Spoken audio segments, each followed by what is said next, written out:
தனுஷ் அவர்கள் வந்து super star Rajini அவர்களையும் விஜய் அவர்களையும் பின்பற்றா மாதிரி ஒரு விஷயங்கள் பண்றாரு. அடுத்ததான் அவரும் அரசியலுக்கு வருவாரோ அப்படின்னு இப்போ வந்து ஒரு கேள்வியாவே இருக்கு சார். சென்னையில் இருக்கக்கூடிய ஒரு ஸ்டுடியோ வந்து வாடகைக்கு எடுத்து 25 வாரம் சண்டே போன சண்டேல அவர் ஆக்சுவலா இந்த மீட்டிங் நடக்க வேண்டியது, அவர் ஏதோ ஒரு ஆக்சிடென்ட் மாதிரி ஏதோ ஒரு சின்ன ஒரு அதனால அவர் கலந்துக்க முடியல. கலந்துக்க அரிசியா அடுத்து பண்ண போறாரு. தனுஷ் அரசியலுக்கு வர்றாரு, ரஜினிகாந்தை ஃபாலோ பண்றாரு, விஜய் ஃபாலோ பண்றாரு, அப்படி இப்படின்னு நிறைய செய்திகள் உலாவி வந்துட்டு இருக்கு. அரசியலுங்கிறது அவ்வளவு சாதாரண விஷயம் கிடையாது. பட் எல்லா நடிகர்களுக்கும் அடுத்த கட்ட லெவல் தான் அரசியல். இந்த சினிமால வந்துட்டு என்னோட எதிர்பார்ப்பு என்ன, அடுத்த என்னோட கோல் என்ன அப்படின்னு அரசியல் தான். எல்லாருக்கும் உள்ள ஆசை தான். நீங்க ரெண்டுமே ஒரே மாதிரியான கேட்டகரி, மக்களோடு இருக்கக்கூடிய கேட்டகரி, ரெண்டாவது மக்கள் கொண்டாடக்கூடிய விஷயம், ரெண்டாவது ஒரு செலிபிரிட்டி. ரெண்டுக்குமே இந்த உங்களுக்கு சினிமா வாய்ப்புகள் குறைஞ்ச பிறகு அதே கூட்டம் உங்களை பார்க்க வரணும், அதே மக்கள் உங்களை ரசிக்கணும், அதே மக்கள் உங்களை கொண்டாடணும்னா நீங்க வேற ஒரு கம்பெனி வச்சா கொண்டாட மாட்டாங்க, ஒரு ஃபேக்டரி வச்சா அவங்களுக்கு தெரியாது. அந்த ஃபேண்டசியோட அந்த பரபரப்போட நீங்க இருக்கணும்னா சினிமா வாய்ப்புகள் குறைஞ்சி போச்சு, சினிமா வேண்டாம், அதை கட்ட அடுத்த கட்டத்துக்கு போகணும்னா நீங்க தேர்ந்தெடுக்கிறது வந்து அரசியல் தான்.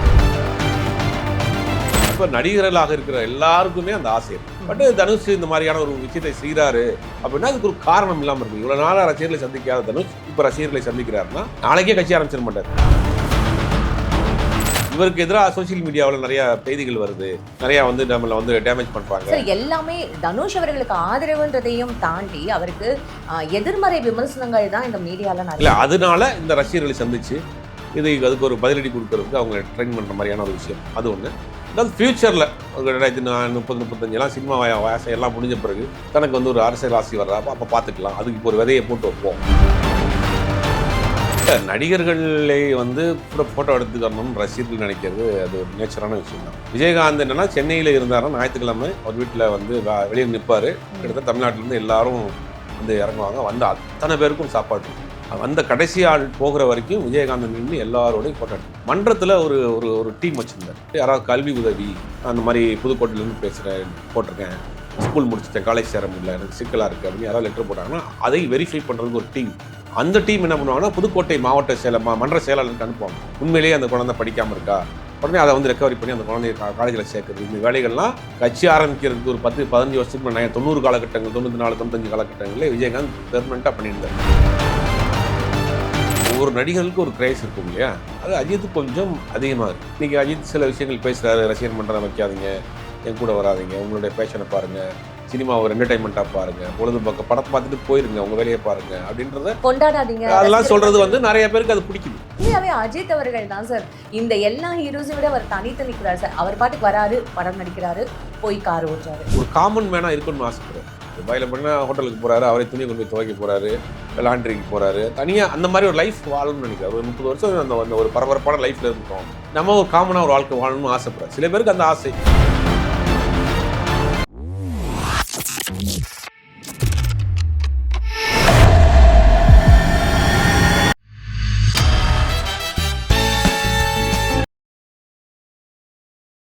பிபிடி சினிமா நேயர்கள் அனைவருக்கும் வணக்கம். இன்னைக்கு நம்மளோட மூத்த பத்திரிகையாளர் ஜுபேர் அவர்கள் தான் இருக்காரு. நிகழ்ச்சிக்கு போகலாம் சார். வணக்கம். வணக்கம் சார், எப்படி சார்? நல்லா இருக்கேன். தனுஷ் அவர்கள் வந்து சூப்பர் ஸ்டார் ரஜினி அவர்களையும் விஜய் அவர்களையும் பின்பற்றா மாதிரி ஒரு விஷயங்கள் பண்றாரு. அடுத்ததான் அவரும் அரசியலுக்கு வருவாரோ அப்படின்னு இப்போ வந்து ஒரு கேள்வியாவே இருக்கு சார்.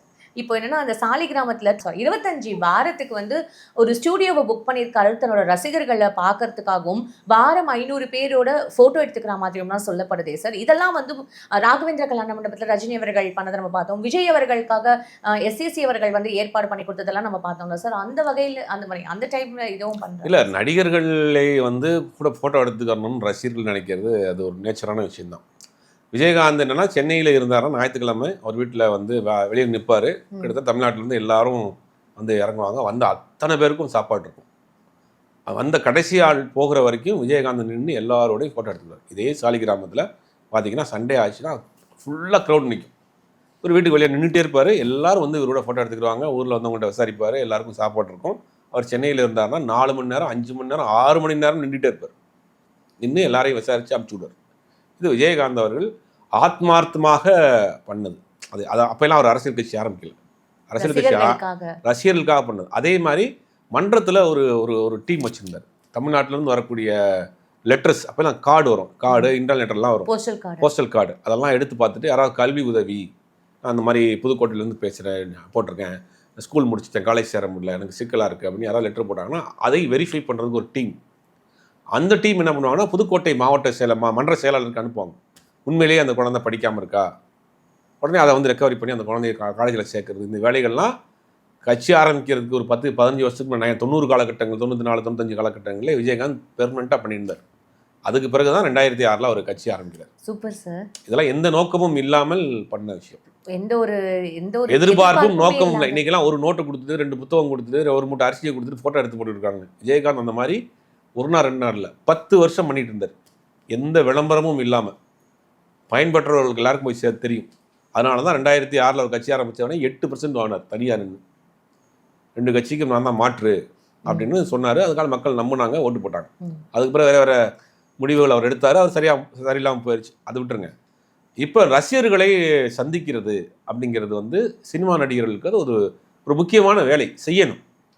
இப்போ நம்ம விஜயகாந்த் சொன்னோம் இல்லையா, எம்ஜிஆர் முதலமைச்சர் ஆகிட்டார். முதலமைச்சர் ஆன பிறகு எம்ஜிஆர் என்ன பண்ணுறாரு, ஒரு ஊர்லேருந்து இன்னொரு ஊருக்கு போகிறாங்க அப்படின்னா எம்ஜிஆர் வர்றாருன்னு தெரிஞ்சு அந்த ஊரில் இருக்க மக்கள் 2 பக்கமும் நிற்பாங்களாம், வரிசையாக. நிஜமாவே சினிமாவில் காட்டுற மாதிரி நிற்பாங்களாம். என்ன பண்ணுவார் எம்ஜிஆர், கார் கதவை வந்து திறந்துட்டு வண்டியை ஸ்லோவாக ஓட சொல்லிட்டு எல்லார்ட்டையும் கை கொடுத்துக்கிட்டே போகிறோம் வரிசையாக. அப்போ நீங்கள் ஒரு 10 கிலோமீட்டரை கிராஸ் பண்ணுறதுக்கு 2 மணி நேரம் 3 மணி நேரம் ஆகுமா, அவ்வளோ பெரிய மக்களை பார்த்துட்டு. ஏன்னா அவர் என்ன சொல்லுவாரா, நம்மளை பார்க்குறதுக்கு காலையிலேருந்து நிற்கிறான், நமக்கு அவங்களுக்கு செய்யக்கூடிய ஒரே விஷயம் அந்த நம்மளை பார்த்துட்டோம் கை கொடுத்தார் எம்ஜிஆருங்கிற ஒரு சந்தோஷம். அவர் போய் அங்கே இறங்குறப்ப பார்த்தீங்கன்னா 2 கைகளிலையும் வந்து அப்படியே நெகக்கீரலாக இருக்குமா எம்ஜிஆர். அதனால தான் அவங்கெல்லாம் கடைசியில் வந்து உண்மையாக ஆத்மார்த்தமாக இருந்ததுனால தான். சார், இப்போ வரைக்கும் விஜயகாந்த் அவர்கள் ஏன் இவ்வளோ வந்து அவருக்கு ஒரு அபிமானம் இருக்கு, ஏன் அவரை பார்த்தாலே இல்லை அவர் எதை கேட்டாலும் இப்போ வரைக்கும் ரசிகர்கள் ஏன் அவ்வளோ கொந்தளிச்சு அவ்வளோ உணர்ச்சிவசப்படுறாங்க? எம்ஜிஆர் அவர்கள் பேர் இன்னுமே சினிமாவில் இன்னைக்கு வந்து சாப்பாடுங்கிறது ஒரு பெரிய விஷயம். நீங்கள் இன்றைக்கெல்லாம் நிறையா ஹோட்டல், அம்மா ஹோட்டல் வந்துருச்சு, இன்றைக்கி 10 ரூபாய் கூட சாப்பிடலாம். இன்றைக்கி வந்து பெரும்பாலும் 1 நேரம் 2 நேரம் தான் சினிமா கலைஞர்கள் ரெகுலராக வேலை இருக்காது. அசிஸ்டேட்டராக இருக்கவங்களுக்கு ரெகுலராக வேலை இருக்காது. ஒரு ஷூட்டிங் தான் இருக்கும், பேட்டா வாங்க கொடுப்பாங்க, சம்பளம் கொடுப்பாங்க, அதை வாங்கி ரூம் பண்ண கொடுத்துருவாங்க. அந்த மாதிரி பசியும் பட்டினியுமா தான் சினிமாவில் இருப்பாங்க. அப்போ அது எல்லோரும் போகிற இடம் வந்து பார்த்தீங்கன்னா பாண்டி பஜார், ராஜாபாதர் ஸ்ட்ரீட். அந்த பக்கம் போனால் சினிமா தெரிஞ்ச ஆளாக இருந்தாலும் உள்ளே போய் சாப்பிட்டுக்கலாம். சாப்பாடுனா சாதாரண சாப்பாடு கிடையாது. உங்களுக்கு வந்து ஒரு மிலிட்ரி ஹோட்டல் என்னென்ன இருக்குமோ அது அத்தனையும் இருக்கும். காலையில் போனால் டிஃபன் இருக்கும், மத்தியானம் லஞ்ச் இருக்கும். ஒரு ஹோட்டல் மாதிரியே சமையல் தெரிஞ்ச ஆட்களாக இருந்தால் எல்லோரும் போக முடியாது. அங்கே தெரிஞ்ச முகம் யாராவது ஒருத்தவங்க தான் பார்க்க வந்தோம்னா சாப்பிட்டு போகும், முதல்ல சாப்பிடுப்பா அப்படி சாப்பிட சொல்லிட்டு தான் அடுத்த வேலை பார்ப்பாங்க. இதெல்லாம் வந்து ரொம்ப நாளாக பண்ணிட்டு இருக்காங்க. அப்போ ரசிகர்களை வந்து நடிகர் சந்திக்கிறதுங்கிறது வந்து ஒரு இயற்கையாக இருந்துச்சு. ஆனால் சமீப காலமாக அது அத்து போச்சு. சமீப காலமாக இன்றைக்கி வந்து இளம் நடிகர்கள் மத்தியில் அது வந்து குறைஞ்சி போச்சு. யாரும் சந்திக்கிறது இல்லை. இப்போல்லாம் செல்ஃபி வந்துருச்சு, அதனால் வேறு மாதிரி ஆயிருதுங்கிறதுனால யாருமே சந்திக்கிறது இல்லை. சூர்யா சமீப காலத்துக்கு கொஞ்சம் நாளைக்கு முன்னாடி சந்தித்தார். ஒரு கல்யாண மண்டபத்தை பிடிச்சி ஒரு ஸ்டுடியோ ஒன்று வாடகைக்கு எடுத்து சூர்யா சந்திச்சார். அப்புறம் சூர்யா வந்து ஊருக்கு போய் அந்த மன்ற நிர்வாகிகளையும் ஒரு 6 மாதத்துக்கு முன்னாடி சந்திச்சார். அந்த மாதிரி தான் இப்போ சென்னையில் இருக்கக்கூடிய ஒரு ஸ்டுடியோ வந்து வாடகைக்கு எடுத்து 25 வாரம் சண்டே, சண்டேனா 25 சண்டே, 25 சண்டேஸ்க்கு புக் பண்ணியிருக்காரு. அது இந்த சண்டே, போன சண்டேல அவர் ஆக்சுவலாக அந்த மீட்டிங் நடக்க வேண்டியது, அவர் ஏதோ ஒரு ஆக்சிடென்ட் மாதிரி ஏதோ ஒரு சின்ன ஒரு அரிசியா அடுத்து பண்ண போறாரு. இதுதான் செய்தி. இதை வைத்து தனுஷ் அரசியலுக்கு வர்றாரு, தனுஷ் வந்து இதுக்கு பண்ண போறாரு, ரஜினிகாந்தை ஃபாலோ பண்றாரு, விஜய் ஃபாலோ பண்றாரு, அப்படி இப்படின்னு நிறையா செய்திகள் வந்துட்டு இருக்கு. அரசியலுங்கிறது அவ்வளோ சாதாரண விஷயம் கிடையாது. பட் எல்லா நடிகர்களுக்கும் அடுத்த கட்ட லெவல் தான் அரசியல் தான். சார், இப்போது இது கேட்கணும்னு நினச்சேன் சார். அப்போது நான் சினிமாவில் வந்துட்டேன். இப்போ ஒவ்வொருத்தவங்களுக்கும் ஒரு கெரியர் இருக்குல்ல. காலேஜ் முடிச்சதுக்கப்புறம் என்னோட அடுத்த எய்ம் என்னன்னா, நான் இந்த மாதிரி பிஜி பண்ண போகிறோம், இல்லை வேலை பண்ண போகிறோம், அப்ராட் பண்ண போகிறோம். அதே மாதிரி இந்த சினிமாவில் வந்துட்டேன், என்னோட அடுத்த என்னோட எதிர்பார்ப்பு என்ன, அடுத்த என்னோட கோல் என்ன அப்படின்னு. அரசியல் தான் எல்லாருக்கும் உள்ள ஆசை தான். நீங்கள் ரெண்டுமே ஒரே மாதிரியான கேட்டகரி, மக்களோடு இருக்கக்கூடிய கேட்டகரி. ரெண்டாவது மக்கள் கொண்டாடக்கூடிய விஷயம். ரெண்டாவது ஒரு செலிப்ரிட்டி. ரெண்டுக்குமே இந்த உங்களுக்கு சினிமா வாய்ப்புகள் குறைஞ்ச பிறகு அதே கூட்டம் உங்களை பார்க்க வரணும், அதே மக்கள் உங்களை ரசிக்கணும், அதே மக்கள் உங்களை கொண்டாடணும்னா நீங்கள் வேறு ஒரு கம்பெனி வச்சா கொண்டாட மாட்டாங்க, ஒரு ஃபேக்ட்ரி வச்சா அவங்களுக்கு தெரியாது. அந்த ஃபேண்டசியோட அந்த பரபரப்போடு நீங்கள் இருக்கணும்னா சினிமா வாய்ப்புகள் குறைஞ்சி போச்சு, சினிமா வேண்டாம், அந்த கட்டில் அடுத்த கட்டத்துக்கு போகணும்னா நீங்கள் தேர்ந்தெடுக்கிறது வந்து அரசியல் தான். அந்த புகழுக்கான ஒரு ஒரு இடம் சினிமாவை காட்டிலும் புகழுக்கான இடம். சினிமாங்கிறது சினிமா ரசிகர்களுக்கு மட்டும்தான் தெரியும். அரசியலுக்கு விட பொதுவாக எல்லாருக்கும் தெரிய ஆரம்பிக்கும். உங்களுக்கு அடுத்த கட்ட புகழ், அடுத்த கட்ட வெளிச்சம், அடுத்த கட்ட வருமானம் எல்லாமே அரசியல் தான். அப்போ நடிகர்களாக இருக்கிற எல்லாருக்குமே அந்த ஆசை இருக்கு. பட் தனுஷ் இந்த மாதிரியான ஒரு விஷயத்தை செய்கிறாரு அப்படின்னா அதுக்கு ஒரு காரணம் இல்லாமல் இருக்கு. இவ்வளோ நாளாக ரசிகர்களை சந்திக்காத தனுஷ் இப்போ ரசிகர்களை சந்திக்கிறாருன்னா நாளைக்கே கட்சி ஆரம்பிச்சிட மாட்டார். சார் அப்படி பார்த்தா இல்லை சார், தனுஷ் அவர்களுக்கு 2030 வரைக்கும் அவரை மாதிரி இப்போ ஒரு டைட்டான ஒரு ஆர்டிஸ்ட் யாருக்குமே இல்லை. அடுத்தடுத்து படங்கள் தனுஷ் கையில தான் நிறையவே இருக்கு சார். பாலிவுட் படத்துலேருந்து ஹாலிவுட் படம் வரைக்கும் கையில வந்து வச்சுட்டு இருக்காருன்னு சொல்றாங்க. குபேரா படம் வந்து ஃப்ளாப் அப்படின்ற மாதிரியும் சொல்லப்படுது சார் தமிழ்ல. பட் தெலுங்குல வந்து நல்ல கிராஸ் ஓடி இருக்கு. இப்போ அடுத்து இட்லி கடை, அது ரொம்ப எதிர்பார்ப்போட இருக்கு சார். இட்லி கடை அவர் தான் டைரக்ஷன் பண்ணிட்டு இருக்காரு. அந்த படம்லாம் முடிஞ்சிருச்சு. இப்போ ரீரெக்கார்டிங் ஒர்க்கு போயிட்டு இருக்கு. அடுத்து வந்து இந்த போர் டைரக்டர் விக்னேஷ் ராஜா படத்தோட ஷூட்டிங் ஆரம்பிக்க போறாங்க. அதுக்கு பிறகு ஒரு ஹிந்தி படம் பண்ணிட்டு இருக்காரு. ஷூட்டிங் போயிட்டு இருக்கு. அப்ப ஒரு ஹாலிவுட் படமும் பண்றாரு.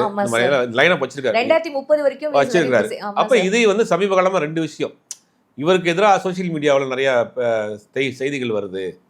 நிறைய வந்து நம்மள வந்து டேமேஜ் பண்றாங்க. சார் எல்லாமே தனுஷ் அவர்களுக்கு ஆதரவுன்றதையும் தாண்டி அவருக்கு எதிர்மறை விமர்சனங்கள் தான் இந்த மீடியால நிறைய. இல்ல அதனால இந்த ரசிகர்களை சந்திச்சு அதுக்கு ஒரு பதிலடி கொடுக்கறதுக்கு அவங்களை ட்ரெயின் பண்ணுற மாதிரியான ஒரு விஷயம் அது ஒன்று.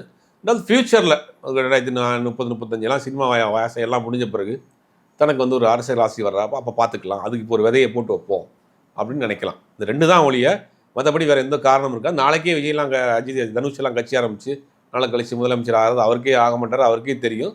அதுக்கு கிடையாது. இப்போ ரசிகர்களை வந்து உற்சாகப்படுத்தணும், ரசிகர்களை வந்து தொடர்ந்து சோர்வாக இருக்கிறாங்க, நமக்கு எதிரான ஒரு கூட்டம் வேலை செய்து அவர்களை தயார்படுத்தணுங்கிற வேலைகளை தனுஷ் இப்போ இறங்கியிருக்கிறார். அவ்வளோதான். பெருசான காரணங்கள்லாம் ஒன்றும் கிடையாது. அஜித் அவர்கள் மாதிரி எந்த ஒரு ஆக்டரையுமே யாருமே பார்த்ததில்லைன்ற மாதிரி சொல்றாங்க சார். ஏன்னா இந்த மாதிரி எப்படி ஒரு ஏன்னா இந்த ஃபீல்டில் இருக்கணும் அப்படின்னா நம்ம தக்க வச்சுக்கணும் அப்படின்னா மக்கள் நம்ம ரசிகர்கள் நம்மளோட எப்போதுமே ஒரு கான்டாக்ட்ல இருக்கணுன்றதுனால தான் இப்போ இத்தனை நடிகர்கள் போராடுறாங்க. எந்த ஒரு எதுவுமே இல்லாமல் எப்படி சார் ஒரு மனுஷன் என்ன படம் கொடுத்தாலும் ஏதாவது ஒரு கிராஸ் ஹிட் அடிச்சிடுறாரு, இன்னுமே ரசிகர்கள் தன் கையில் வச்சுட்டு இருக்காரு. அது எப்படி சார் அவரால் மட்டும்? இல்லை, ஒவ்வொரு நடிகர்களுக்கு ஒரு கிரேஸ் இருக்கும் இல்லையா, அது அஜித் கொஞ்சம் அதிகமாக இருக்குது. இன்னைக்கு அஜித் சில விஷயங்கள் பேசுகிறாரு, ரசிகர் மன்றம் வைக்காதீங்க, என் கூட வராதிங்க, உங்களுடைய பேஷனை பாருங்கள், சினிமாவை என்டர்டைன்மெண்ட்டாக பாருங்கள், பொழுதுபோக்க படத்தை பார்த்துட்டு போயிருங்க, உங்கள் வேலையை பாருங்கள் அப்படின்றத கொண்டாடாதீங்க. அதெல்லாம் சொல்கிறது வந்து நிறைய பேருக்கு அது பிடிக்குது. யதார்த்தமாக இருக்கிறாரு, எனக்காக கட் அவுட் வைக்காதீங்க, பாலாபிஷேகம் பண்ணாதீங்க, எனக்காக சோசியல் மீடியாவில் சண்டை போடாதீங்க அப்படிங்கிற விஷயம் வந்து யதார்த்தமாக இருக்குல்ல, அது பல பேருக்கு போய் பிடிக்குது, ரீச் ஆகுது. அதையும் தாண்டி படம் நல்லா தான் ஓடுங்கிற நிலைமைக்கு இன்னைக்கு எல்லா நடிகரும் வந்துட்டாங்க. அது விஜயா இருக்கட்டும், அஜித்தா இருக்கட்டும், ரஜினியா இருக்கட்டும், கமலா இருக்கட்டும், யாருடைய படமா இருந்தாலும் படம் இல்லாத மட்டும்தான் நாங்கள் பார்ப்போம். உங்களை ரசிப்போம் உங்களுடைய, ஆனால் உங்க படத்தை நல்லா தான் பார்ப்போம் அப்படிங்கிற மனநிலைக்கு இன்னைக்கு வந்துட்டாங்க சார். பாபா படத்திலே இது மக்கள் வந்து புரிய வச்சுட்டாங்கன்ற சொல்றாங்களே சார். இத்தனை வருஷம் தமிழ்நாடு மக்களை மட்டும் எந்த ஒரு விதத்துலையுமே நம்ம ஏமாற்றவே முடியாது. சும்மா கிரேஸ் வச்சு ஒரு டான்ஸ் வச்சு எதுவுமே பண்ண முடியாது. திரைக்கதை, கதை, பாடல், வசனம் எல்லாமே. பாபா வந்த காலகட்டங்களில் சோசியல் மீடியா கிடையாது. அப்படி இருந்தப்போ அந்த படம் வந்து பெருசாக போகல. ஆனால் போகலாம் இருந்தால் கூட படம் வந்து பெருசாக பொருளாதார ரீதியாக அந்த படம் பெரிய லாஸ் ஏற்படுத்தலை. படம் ஓரளவுக்கு நல்லா பரபரப்பாக தான் இருக்கும். அந்த அளவுக்கு விமர்சனம் பண்ணக்கூட முடியாத அளவுக்கு படம் தான். ஆனால் அந்த படமே எனக்கு போகல. ஆனால் அதற்கு பிறகு அவர் சந்திரமுகியில் ஒரு பெரிய ஹிட் கொடுத்து 1 வருஷம் ஓடிச்சு அந்த படம். சாந்தி தியேட்டரில் 1 வருஷம் ஓடிச்சு. அதான் அந்த படத்தினுடைய ஃபங்க்ஷனில் தான் பேசினார். நான் வந்து விழுந்தா எந்திரிக்கிறதுக்கு நான் யானை இல்லைடா குதிரை அப்படின்னார். அந்த மாதிரி வந்து அன்னைக்கு உள்ள காலகட்டங்கள்லேயே அந்த ஒரு ஒரு ஷாக்கிங் இருந்துச்சு. ஆனால் இன்னைக்கு சோசியல் மீடியா வந்த பிறகு அந்த படம் நல்லா இல்லைன்னா அக்கு வேற ஆணி வேற பிரித்து மேய்ஞ்சிடறாங்க எல்லாருமே. யாரும் அதுக்கு விதிவிலக்கு கிடையாது. உலகநாயகனாக இருந்தாலும் சரி, சூப்பர் ஸ்டாராக இருந்தாலும் சரி, தளபதியாக இருந்தாலும் தலையாக இருந்தாலும் சரி, யாரையும் விட்டு வைக்கிறதே இல்லை. படம் நல்லா இல்லைன்னா கொடுத்து 200 ரூபாய்க்கு இதையாவது செய்வோம் அப்படின்னு இறங்கிறாங்க. இதை டேரக்டர்ஸ் புரிஞ்சுக்கணும். பெரிய இயக்குநர்களை வச்சு படம் பண்ணக்கூடிய டேரக்டர் இதெல்லாம் புரிஞ்சுட்டா தான் இவங்களை டேமேஜ் பண்ணாம காப்பாற்றணும். ஆமா சார், உண்மையாவே அஜித் அவர்கள் தான் சார் இந்த எல்லா ஹீரோஸையும் விட அவர் தனித்து நிற்கிறார் சார். அவர் பாட்டுக்கு வராரு, படம் நடிக்கிறாரு, போய் கார் ஓட்டுறாரு. அது தவிர அவர் வேற எந்த ஒரு இன்டராக்டிவ் செஷன்லாம் ஃபியூச்சர்ல வைப்பாரா சார்? அப்படி இருந்தா எப்படி? இல்ல, அவர் வந்து என்னன்னா ஒரு பேரு புகழ் பார்த்துட்டா ஒரு காமன் மேனா இருக்கணும்னு ஆசைப்படுறாரு. துபாயில பண்ணா ஹோட்டலுக்கு போறாரு, அவரை துணியை கொண்டு போய் துவைக்க போறாரு, லாண்ட்ரிக்கு போறாரு, தனியா அந்த மாதிரி ஒரு லைஃப் வாழணும்னு நினைக்கிறார். ஒரு 30 வருஷம் அந்த ஒரு பரபரப்பான லைஃப்ல இருந்தோம், நம்ம ஒரு காமனாக ஒரு வாழ்க்கை வாழணும்னு ஆசைப்படுறாரு. சில பேருக்கு அந்த ஆசை, அவர் அதை நோக்கி போயிட்டு இருக்காரு. மற்றபடி பொழுதுபோக்குறதுக்கு கார் ரேஸ் ஓட்டுறாரு, ம். ஒரு காமன் மேனா எல்லாம் லாண்டரிக்கு போறாரு, ஹோட்டலுக்கு போறாரு, சாப்பிட்றாரு, வண்டி ஓட்டிட்டு போறாரு, பைக் எடுத்து சார் அதுதான் சார் இப்ப இருக்கிற இங்க இருக்கிற ஒரு ரசிகர்கள் அவரோட ரசிகர்களை இன்னுமே அவர் தக்க வச்சிட்டு இருக்கிறதுக்கு இது ஒரு ரீசனா இருக்குமான்றது தெரியல சார் எனக்கு. இல்லை அவர் பிடிச்சதே வாழ்றாருல்ல, அதுவே ஒரு பல பேருக்கு அது இன்ஸ்பயர் ஆகும்ல. Fine sir. இவ்வளோ பெரிய புகழ் வெளிச்சம் பேரெல்லாம் விட்டுட்டு இந்நேரம் இந்த வந்து அவ்வளோ இதில் வந்து இந்நேரம் ஒரு அரசியல் கட்சிக்கு போயிருக்கலாம், என்னென்னமோ பண்ணியிருக்கலாம். எல்லாத்தையும் விட்டுட்டு அவருக்கு பிடிச்ச வாழ்க்கையை வாழ்ந்துட்டு இருக்காங்க. பல பேருக்கு அது எனக்கும் இதுக்கும் எந்த ஒரு சம்பந்தமுமே இல்லாத அவர் ஒரு பேரலல் லைஃப்ல வாழற மாதிரி தான் சார் எனக்கு தெரியும். ஆமாம், அது ஒரு லைஃப், இது இங்கே ஒரு லைஃப். வருஷத்துக்கு ஒருக்கா வர்றாரு, ஒரு 3 மாதம் படம் நடிக்கிறாரு, திருப்பி அங்கே போயிடுறாரு. ஆமாம் சார். ரொம்ப அழகா எங்களுக்கு ஒரு விஷயம் எக்ஸ்பிளைன் பண்ணீங்க சார். ரொம்ப நன்றி.